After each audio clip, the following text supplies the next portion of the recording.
26 की बात करें, अगले एग्जाम्पल में बढ़ते हैं। यहाँ पे भी आपको असर्शन रीजन दे रखे हैं। असर्शन क्या दे रखा है आपको कि भाई the value of van der Waals constant a is higher for ammonia than for nitrogen. अच्छा, अब अमोनिया और नाइट्रोजन की यदि हम बात करें तो अमोनिया और नाइट्रोजन में किसके लिए ए की वैल्यू ज्यादा होगी? स्मॉल ए यानी फोर्स ऑफ अट्रैक्शन। ठीक है। अब फोर्स ऑफ अट्रैक्शन किस में ज्यादा होता है तो वो हम बताते हैं कि भाई मॉलिक्यूल आपका पहले या तो पोलर है या नॉन पोलर है। ठीक है, आप लोगों को बताया गया होगा। तो उसमें पोलर मॉलिक्यूल है, नॉन पोलर है। यदि पोलर मॉलिक्यूल है तो फिर हम डाइपोल मोमेंट से बताएंगे। ठीक है, पूरी कहानी को, क्योंकि जो डाइपोल डाइपोल अट्रैक्शन होता है वो ज्यादा आपका डोमिनेट करेगा, ऑब्वियस है। ठीक है, तो यहाँ पर यदि हम अमोनिया की बात करें तो अमोनिया में आपको डाइपोल मोमेंट देखने को मिलेगा। इसका डाइपोल मोमेंट 0 के इक्वल नहीं है, यानी कि ऐसा ही है, पोलर मॉलिक्यूल है।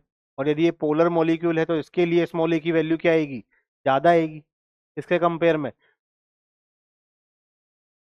किसके कंपेयर में? नाइट्रोजन के कंपेयर में।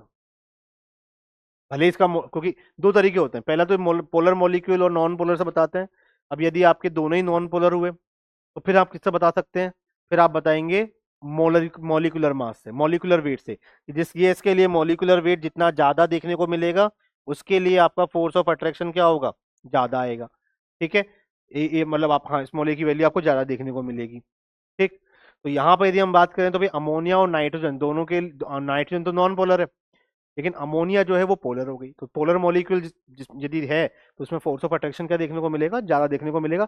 बाकी आप देखो मोलर मास से देखते हो तो मोलर मास तो किसका ज्यादा है? नाइट्रोजन का। मोलर मास से तो इसका ज्यादा होना चाहिए था, फोर्स ऑफ अट्रैक्शन ये ज्यादा वैल्यू इसकी ज्यादा होनी चाहिए थी। लेकिन सबसे पहले हम क्या चेक करते हैं? पोलैरिटी, कि मॉलिक्यूल पोलर है या नॉन पोलर है। क्योंकि यदि पोलर हो गया तो डाइपोल डाइपोल अट्रैक्शन ही लग जाएगा। ठीक है, तो स्टेटमेंट नंबर 1 तो मतलब असर्शन तो करेक्ट है। रीजन क्या दे रखा है कि intramolecular hydrogen bonding is present in ammonia. भाई अमोनिया में क्या इंट्रामोलिकुलर, इंट्रामोलिकुलर क्या होती है? जब सेम मॉलिक्यूल में हमें हाइड्रोजन बॉन्डिंग दिख जाए।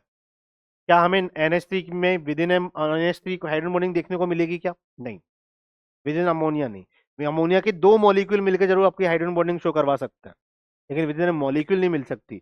जब एक या एक दो दो या दो से ज्यादा मॉलिक्यूल आपकी जब हाइड्रोजन बॉन्डिंग शो करते हैं उसे कहा जाता है इंटर मॉलिक्यूलर हाइड्रोजन बॉन्डिंग, ना कि इंट्रा। इंट्रा का मतलब होता है विद इन ए मॉलिक्यूल।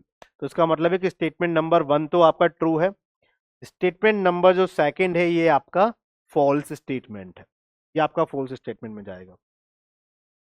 तो ये क्वेश्चन नंबर 26।